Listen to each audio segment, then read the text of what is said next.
I only start businesses where I think I could add real value, where I have a network effect, something that becomes better with every participant joining.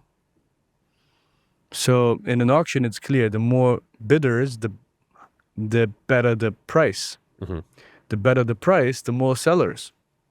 So it reinforces itself. It's this beautiful flywheel that actually makes the business grow after a certain inflection point where you say the system is self-sustaining.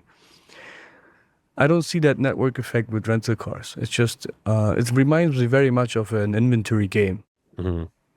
That's why we are very cautious of just building another dealer with a website that accumulates inventory on its website. And I always said, what's the optimal point? How much choice do you have to give a customer to have enough choice? Is it 100 cars? Is it 1,000 cars? Is it 100,000 cars?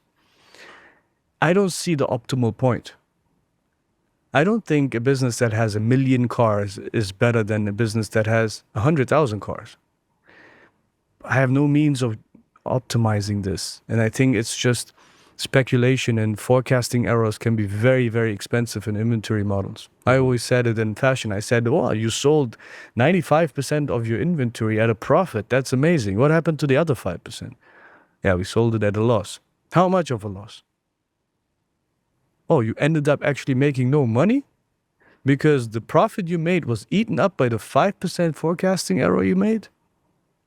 That's horrible when you run an inventory model. So you have to be very careful with businesses that grow by growing inventory. I'd rather have a network effect. You said before that you believe that all purchases in the future, when it comes to cars, up to 50% of them is going to be online. Yes. Why do you think that? Today, only 1% of cars are being sold online. Very similar to fashion. Fashion was, when we started, less than 2% was sold online. People always want to go and try them on first. Yes. And the reason was because there wasn't trust in the whole refund and return process. Today, there are companies that have been disruptive because they put it into their advertisement to say, buy 10 and return 9. Because they were focusing on this psychological barrier people had. Or what if it doesn't fit? With cars, it's the same thing we see now. First of all, there hasn't been a company that built those muscles. And what I mean with muscles is you have to build, first of all, a very, very strong sourcing channel. Where do you get cars? At the right price. When you get those cars, can you refurbish them?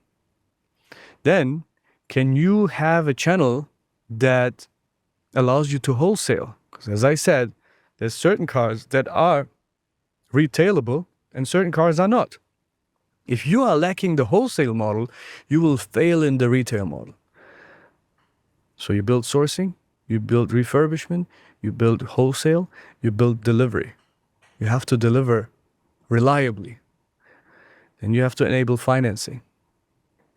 Now you see, I've already mentioned 5 muscles that you have to build to enable retail online. If you only have one, you'll fail. Now that you have created that, you build a retail brand that people trust. Now with every startup, people don't have trust.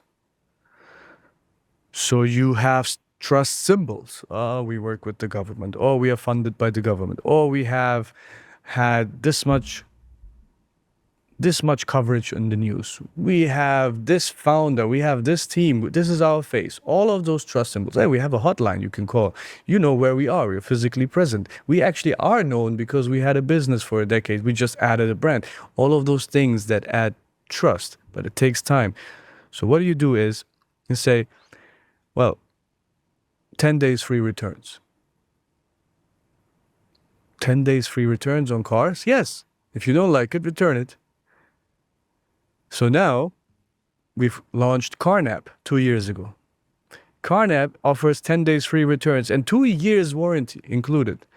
Why? Because psychological barrier. Well, what if it doesn't fit? What if it doesn't? I don't like the car. We still see, even though we offer home delivery, even though we offer 10 days free returns, people still come and say, can I see the car? Of course you can see the car. But we have an inspection report, and here are the pictures. And you know this car because it's on the road. But what do you want? You want to see you want to touch it. And they literally come and touch the steering wheel, hit the tires. It's like, oh, it's working. Yeah. That's good. What did you just do? Yeah. We inspected it. This is our core competency of inspecting cars. But you will die on this hill because it's more profitable to cater to human biases than trying to fix them. Yeah. I could say, no viewing. Why do you need viewing? Just take the car and return it if you don't like it for free. No.